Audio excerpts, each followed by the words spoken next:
Hello, hockey fans. Austin here. And, well, if you're an Oilers fan, you're probably pretty happy today. I hope you got sleep last night. I know I definitely did not. I was absolutely buzzing after that overtime winner. I'm pretty sure I didn't fall asleep till about 4 a.m.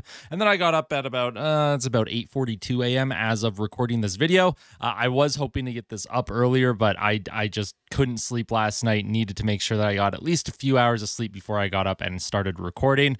And last night's game was interesting. It was almost like a reverse of game one. Now, the Canucks didn't have a 3-goal lead that they blew. However, the way it kind of played out was very similar. Just like in game one, the Oilers had an early power play. Except last night, the Canucks got an early power play and they scored. So Vancouver goes up early, up 1-0 early. And Edmonton able to respond, and then Vancouver goes up 2-1. The Oilers respond, and then they go up 3-2. Oilers respond, and they completely took over the third period. The Oilers did, just like the Canucks did in game one. Vancouver completely took over that third period. The Oilers couldn't generate anything, and in last night's third period, Vancouver only had 2 shots on goal, and the Oilers had 15. As the game was going, especially the halfway point of the second period onward, you could really feel the shifting tides in the game, and Edmonton just, they asserted themselves. They asserted their will against the Vancouver Canucks. They were able to establish their game that they wanted to play. But in saying that, there's still some areas that Edmonton needs to improve on, especially when it comes on the defensive side, and especially the bottom 6 on this team. Last night, it was the big guns that got the job done. Draisaitl and McDavid each had 1 goal and 3 assists to lead the way. And for Leon Draisaitl, just like in 2022 against the Calgary Flames when he was playing with the high ankle sprain, playoff Draisaitl, injured playoff Draisaitl is somehow even better than just regular Draisaitl for some reason in terms of just point production. I'll never understand how he does it, but I'm not complaining as a fan here. One thing I did want to get out of the way quickly, because it's not listed as one of my talking points or topics for my day after discussion, is the officiating. There's a lot of discourse online right now. The missed high stick on McDavid, the missed boarding on Pettersson, which I don't think was boarding. I do think the follow through was an elbow though, so it was definitely a missed call either way. And then there was the missed too many men on the ice for Vancouver before they got a goal. You had Hyman high sticked and it wasn't called. Listen, the officiating is what it is. It sucks. It sucks everywhere. It sucks in every series. We would be here all day if I went over every little thing that wasn't called. However, I do just want to be transparent. The McDavid high stick on Hughes that was missed, that's a 4-minute double minor. It's egregious and it should have been called. And, people will go, oh, well, Hyman was high stick. They didn't call it. I know, and they should. It's the obvious infractions that they need to call. Those little ticky-tacky, like Nugent Hopkins was called for a hold in the second period, and I didn't agree with that call at all. It's a pretty weak call considering it's usually just, the amount of board battles and puck battles and, players are trying to get position on each other all the time. So you're calling that penalty against Nugent Hopkins, but then you're not calling the obvious high stick on Connor McDavid against Quinn Hughes that cut him, made him bleed. Should have been a 4-minute power play for the Canucks. So Canucks fans, I completely sympathize with you. I get it. That sucks. And I did just want to make a quick note of that because I know if I didn't, the comment section would have been absolutely flooded. And I am sympathetic to both sides here in terms of the calls that are and aren't being made. But that could have been a turning point in the game for the Canucks. And unfortunately, Kelly Sutherland kept that whistle in his pocket. And I guess Sutherland, I wasn't really aware of this. I guess Sutherland and Canucks fans, or the Canucks as a team, there's a bit of history there. Was not aware of that, so we'll see how the officiating is moving forward. We'll see who they get to officiate these games moving forward as the series shifts to Edmonton. And just once again, before I head into the actual day after discussion talking points, if you like these videos and you want to see more, if you've been enjoying the playoff content, if you've been enjoying the live streams, which I hope you have been. Last night when Bouchard scored the overtime winner, my heart rate literally jumped up to 152 beats per minute. I almost passed out on the stream. I couldn't feel my fingers. That's just how intense I get watching the games sometimes. I'm a lot more calm and collected when I'm recording the videos. But I do get pretty intense watching the games. So if you enjoy all this content and you want to continue to see more playoff content, just make sure you hit that like button. And if you're not already, make sure you are subscribed, hit the little bell. That way you're always notified when I do go live or when I do upload a video. Everyone's support lately has been incredible. We had about almost 3,500 people tune into the stream at some point last night. Unbelievable. so much fun. I'm excited for game 3 in Edmonton as the Oilers now have home ice advantage. But with all that out of the way, I know that was a long intro. Let's get into our day after discussion. So the series is now tied 1-1. Bottom of the screen, the score, 4-3 Oilers in overtime. And then the numbers that are in pink, shade of pink purple, those are kind of the more advanced metrics from the game. The Oilers had a 62.73 expected goals for percentage, which is much, much improved over game 1. Their Corsi for percentage was 65.26%. Again, way more improved. The Oilers were the ones generating the shots on net and, shot attempts. High danger Corsi for 68.42%. Again, they were getting the majority of the high danger looks. And then scoring chances for 63.41% for Edmonton. Now, today's talking points. Playoff Draisaitl, I kind of mentioned it in the intro, but I'm going to talk about him more because he is just absolute beast mode right now. Connor McDavid, he had a terrific bounce back game after having 0 shots on goal in game 1. The first time in his entire playoff career that McDavid has never had a shot on goal in the playoffs. He had a bounce back game. He scored on the breakaway in the third period to tie the game. And then, of course, had 3 assists as well. The bottom 6 woes for Edmonton. Now, of course, the Oilers won. I'm going to be mostly positive in this video. However, I do need to touch on how the bottom 6 has been playing. And we need more. We need more from some guys. So I will touch on that. Stuart Skinner, again, happy with the win last night. But, there's some concern in his game right now that, the Oilers, they gave up 2 shots in the third period, and I think they gave up 1 or 2 shots in overtime. None of the high danger quality. So for Stuart Skinner, need to start improving here. I'll briefly discuss the home ice advantage that the Oilers have now taken from the Canucks. So, splitting on the road, they say you're not in trouble until you lose at home. As long as Edmonton takes care of business at home, the Oilers are in a good spot right now. And then I will discuss what's next in terms of just my content, the channel, the Oilers, that sort of thing, and then give my closing thoughts. So first topic, playoff Draisaitl. As I mentioned kind of in the intro, Leon Draisaitl went down in game 1. Clearly some sort of back injury or lower body injury. If you're good at reading lips, it does look like he said to the trainer, "It's my back," when he was on the bench in game 1.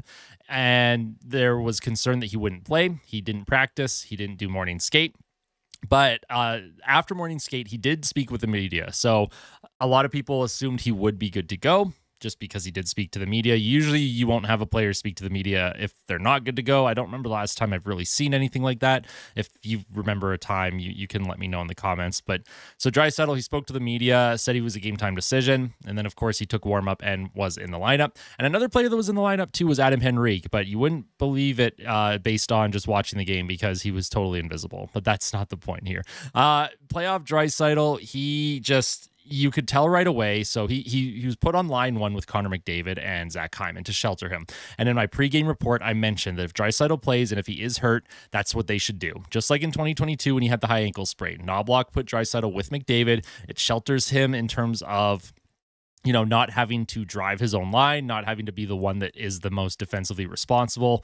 And it allows him to make sure that he's getting in areas where he can dish the puck to, a guy like McDavid or Hyman. He can work the cycle. And then, that line is able to still contribute, positively, even with the injury issue. So Leon Draisaitl last night, he had 1 goal, he had 3 assists, he had 4 points. He probably would have wanted a second goal. The one play that McDavid made to him, I think it was in the second period or third period, and he missed the net, and he couldn't believe it, and I couldn't believe it. But at least he did score a goal.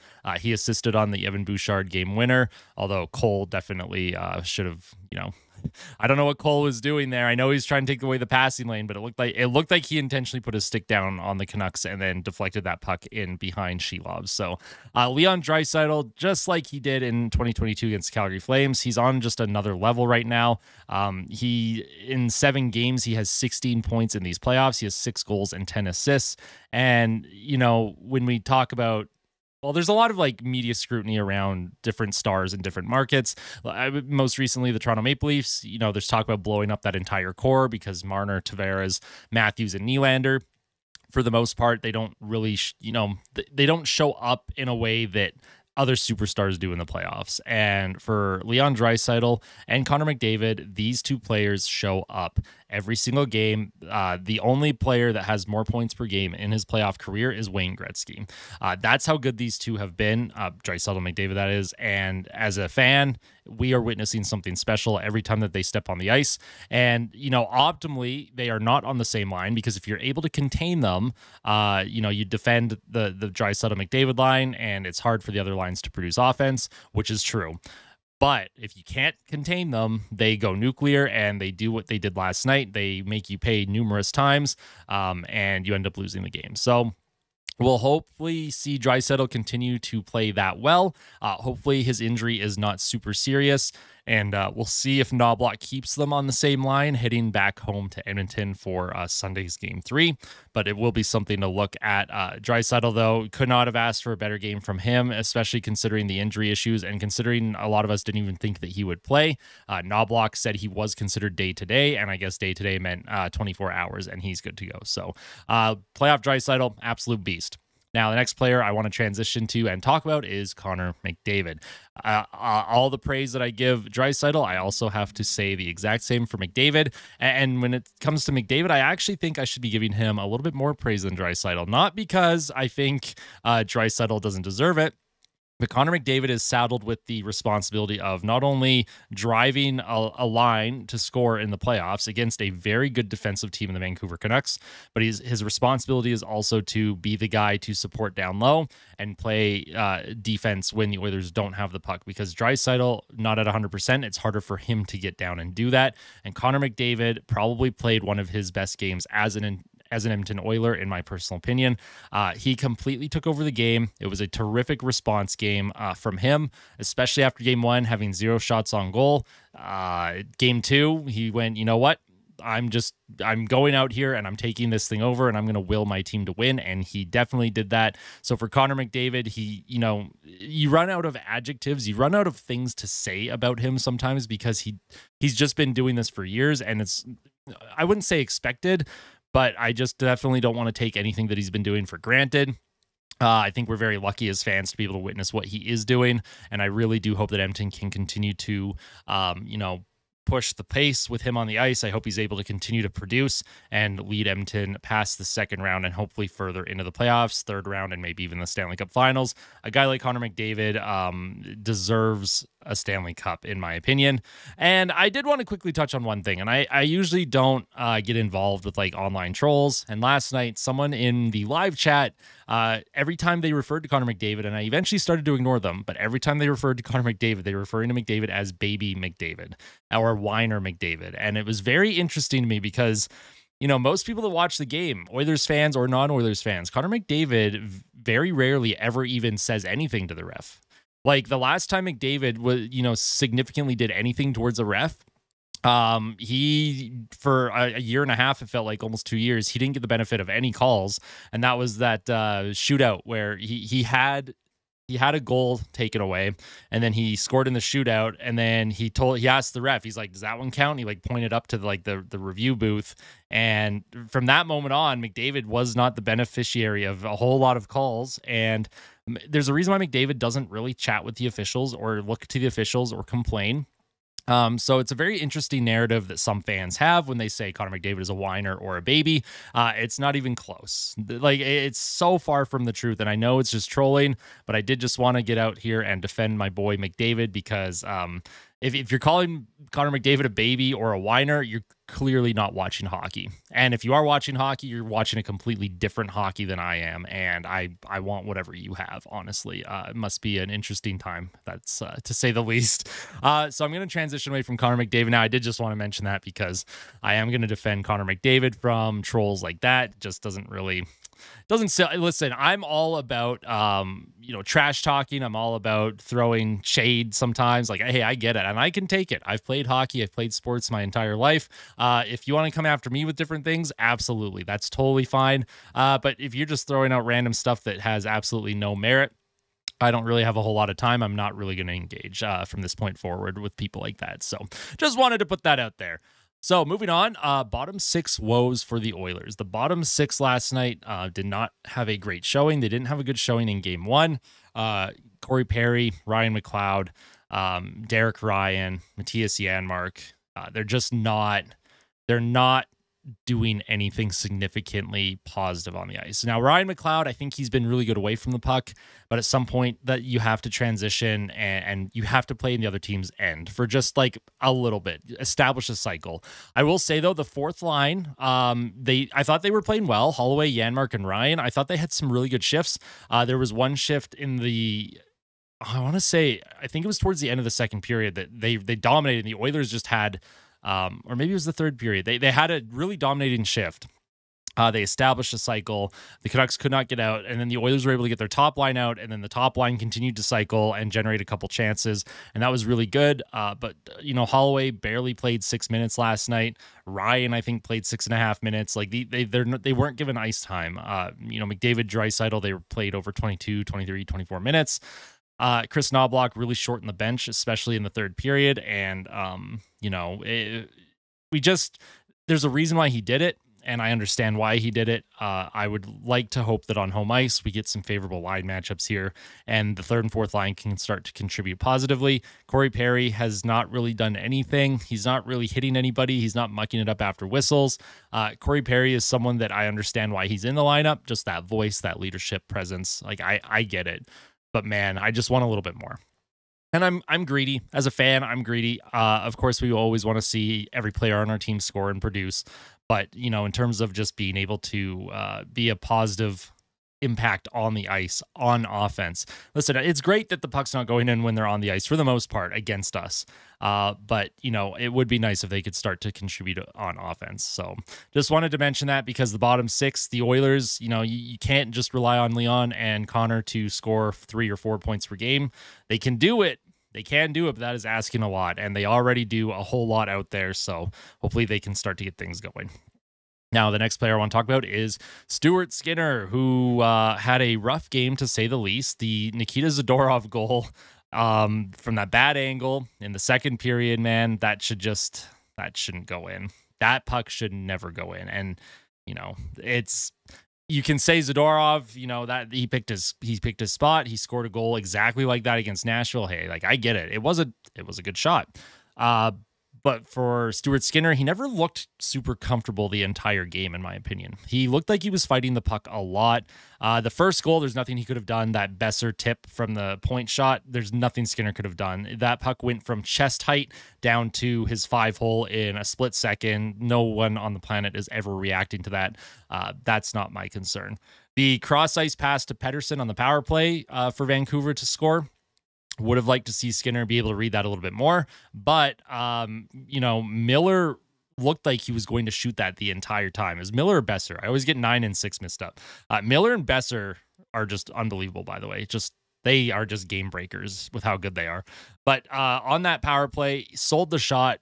Stuart Skinner bit on the shot so hard, had no chance to react to the pass going across to Pettersson, who one-timed it into the net. Pettersson scores his first goal of the postseason, not just against the Oilers, but of the entire playoffs. So hopefully, if he starts to heat up, the Oilers have to make sure that they are ready because Pettersson, that is playing at an elite level, is very dangerous. So for Stuart Skinner, need to start improving quickly here. I think he has an 815 save percentage in this series, and I know it's only 2 games, very small sample size here, but Stuart Skinner's got to be better. Plain and simple, he's got to be better, especially after game 1. Not a good game 1, and then last night he's showing some cracks once again. Hopefully on home ice he's able to be a little bit more relaxed, and the team in front of him continues to play very well. Now, speaking of home ice, yes, the Oilers have taken home ice from the Vancouver Canucks. They split the series in Vancouver. So now you're at home and you're not in trouble unless you lose at home. So the Oilers have an opportunity here to win their 2 home games and go up 3-1 in this series. And then we'll see how the rest of the series plays out from there. But you got to take advantage for sure. At minimum, you have to win at least one of your games at home. Optimally, you do win both. Knobloch will have the line matchups that he wants. The Oilers should be able to push play. The crowd is going to be absolutely insane. I think it's going to be such a good time. I'm very much looking forward to it. I wish I could go to the game on Sunday. It would be absolutely amazing. But it's going to be great. The Oilers managing to take home ice advantage away from the Vancouver Canucks is a very good thing. After game 1, there was a lot of sadness and doom and gloom. And I get it. You always want to see your team win. The Oilers had that in the bag. You can't reflect and go, the Oilers should be up 2-0. you know, you got to take the split any way you can. If someone told me, hey, the Oilers are going to split the series 1-1 in Vancouver before they come home, before the series started, I would have been like, perfect. That's great. I don't care how it's done. Let's just do it. Of course, game one was an absolute heartbreaker. So, you know, the fact that Edmonton can score and they are starting to show that they can take a game over. And, you know, I think the Canucks, no offense to the Nashville Predators, the Canucks are dealing with something a little bit different here in terms of the level that Edmonton can play at and the pace that they play at. Nashville was a lot more slower paced. It was definitely like a chess match between Nashville and Vancouver. They were really reading each other in round one. Round two, the Oilers looked like, you know, Vancouver was adjusting really well and they completely took over that game in game one, but the Oilers, completely different story in game two. They really started to take over in that third period. If Edmonton plays like they did in the third period last night and overtime, I can't see how this series goes negatively for them unless Stuart Skinner really starts to drop the ball here. I had a few people in the chat asking, should they play Calvin Pickard? Absolutely not. No, you don't. You absolutely don't do that. That's just my personal opinion, and that's where I'm going to end that conversation. Stuart Skinner is the starter, and they are going to roll with him. Of course, if they end up going down 3-1 in the series and Skinner gives up 5 or 6 goals in each of the next 2 games, yes, that you absolutely look at making a different starter. But we'll see how it goes. I do believe in Skinner. I have been a Stuart Skinner defender all year. I will continue to go to bat for Stuart Skinner. And hopefully he's able to bounce back and have a better game on Sunday in game 3 on home ice in front of the home ice crowd. So what's next? As I just mentioned, game 3 is on Sunday. Now I'm just going to quickly check the time here on my monitor because I think is an earlier start time. It is 7:30 p.m. Alberta time, which is very nice. A not 8 p.m. start or not 8:30 p.m. start. So that makes me happy going into Monday. You know, I might be able to sleep a little bit better. So the game in Edmonton on Sunday is 7:30 p.m. Alberta time or Mountain time. Very much looking forward to it. And of course, my content continues. Tomorrow, I will have a pregame report up like I usually do on game days. And then I will be live streaming the game tomorrow night as well. Very much looking forward to that. If you want to be part of the live streams, they are so much fun. Just make sure that you are liking these videos and hitting subscribe, hitting the bell. You're always notified at all times. For the new viewers that have been tuning in, there's a lot of new people in the chat last night in the stream. A lot of Canucks fans. I just want to say thank you so much for the support. Thanks for tuning in. Thank you for being good sports. And thank you for being friendly and kind to my community. The community that we're building here is very positive. We're trying to be really good ambassadors for the game of hockey. There's a lot of new people who are experiencing hockey for the first time or haven't had a lot of experience with hockey. So if you see anyone asking questions about the game or, you know, just wanting to discuss different areas of hockey for, you know, different topics, to us, pretty obvious what the answers are. However, for a lot of people, you know, you got to start somewhere. Help them out. Make sure that they feel welcome. And that's kind of my whole jam here. Positivity, being welcome, being open, and it's been really awesome to see, especially during the live streams, just how kind everyone's been and the support we've all shown each other. So I just wanted to throw a shout out there and say thank you to the Canucks fans who have been tuning in, and I wouldn't say trolling, but definitely throwing some trash talk out there. I just want to say good game from last night. GG's. And I look forward to the game on Sunday. I look forward to seeing a lot of you there. It's going to be a lot of fun. That's pretty much it from me today. I hope you enjoyed today's video. Make sure you hit like if you haven't. Make sure you subscribe if you're not subscribed to the channel. Tons of content on the way, not just Oilers related. I do love hockey. So if you're someone that's watching that's pretty neutral as a fan, I will have a lot of hockey content in the future as well. So I look forward to that. Before we all head out, though, I just want to have one question. Tell someone that you love them. That wasn't a question. That was a statement. Tell someone that you love them before you go to bed tonight, all right? I appreciate it, Oil Country and hockey fans. You are seriously the best. I will see you in the pregame report tomorrow. And if there's some breaking news, of course, you can rely on me to get that out here as well. So take care, everyone. I'll see you soon.